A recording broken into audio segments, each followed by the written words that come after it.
Ramiz Mehdiyev ilə bağlı çox danışılır, hər kəs fikrini deyir, sözünü deyir. Belə istəyirlər ki, ən çox fəal olanlar elə vaxtı ilə Ramiz Mehdiyevin ətrafında olanlar da var. Təzədən sifətlərini dəyişməyə çalışılır, amma mən hesab edirəm ki, deyilməlidir. Hətta onun yanında olanlar da, ondan bəhrələnənlər də, onun əmrlərini yerinə yetirənlər də bugün onun üzünə dayanırlar. Bu da bir dövrdür, bu da bir hadisədir, əlamətdir ki, bu da nəzərə alınmalıdır. Onun tam ifşa olunması üçün onun yaxında olan əlaltılarını da fikirlərini qoy desinlər. Özlərinin canlarını qurtarmaya çalışırlar, amma hər halda qurtara bilməyəcək onların da canları. Kimin günahı varsa, Ramiz Mehdiyevin cinayətinə şərik olursa, onlar da cavab verəcəklər. Sadəcə mən Ramiz Mehdiyevə bildirmək istəyirəm ki, dövlətçilik çətin bir işdir, ağır bir işdir. Müqavimət göstərmək istəyənlər də çoxdur.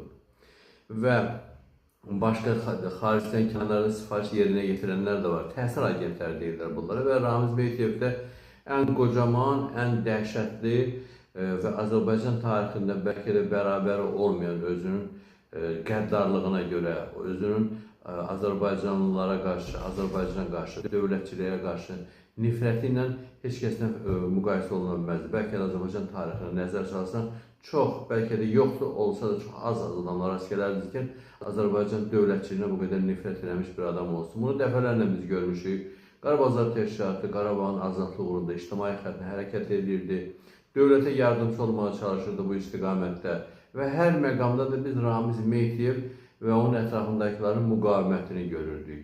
Bizə qarşı qərəzli mövqeyini görürdük. Bu mövqeyini biz 1999-cu ildə Şuşanın işğal günündə Qarabağa ilk dinç yürüyüş həyata keçirirdik. Onu da gördük. Biz həbs olunduq.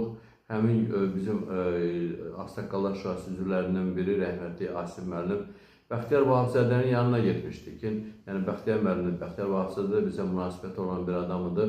Qarabağ Təşkilatı ilə əlaqələri vardı, gedirdi, gəlirdi, hədlərdə iştirak edirdi.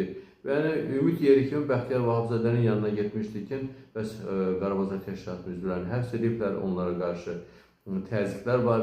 Bunu aradan qaldırmaq üçün, yumuşatmaq üçün nə etmək olar? Onda onun elə bizim Asim müəllimin yanında Bəxtiyar Vahabzadə zəng eləmişdi, daxili telefonla, yəni şəhər xüsusi telefonla, hökumət telefonu ilə Ramiz Mehdiyevə zəng eləmişdi. Çünki işlərin çoxuna o nəzarət edirdi və onun cavabı bizim ağsaqqalımızı şoka salmışdı. Cavab vermişdi ki, telefonda eşitirirdi, öz qulağımla eşitir ki, Bəxtiyar müəllimi danladı ki, Qarabağ sənə nə ilə lazımdır? Sənə lazımdır Qarabağ. Yəni, bax, bu münasibət vardı. 2004-cü ildə biz həbs olunanda mən 100% bilirəm ki, Ramiz Mehdiyevin qurduğu oyunlarıdır. Məqsəd də oydu ki,